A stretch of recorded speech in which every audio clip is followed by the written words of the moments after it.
ne za ka biya? Dan baka 500 da Allah amma cikin minti 2 nake son zuwa. Minti 2. Kudi zan je an sa da Allah ana jira na da Allah. Ya wuce minti 2. Dan na kara ma 500 da Allah.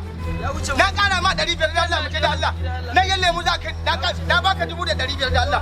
Mu je da Allah.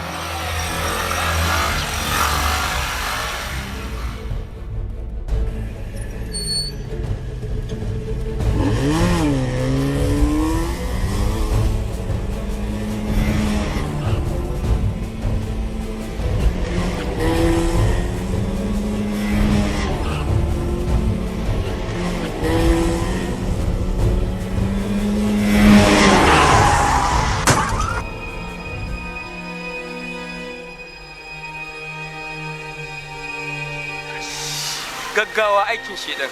Kada mu maida matayenmu zawara mana ko kuma mu maida 'ya'yanmu marayu. Wannan sako ne daga tashar MBS.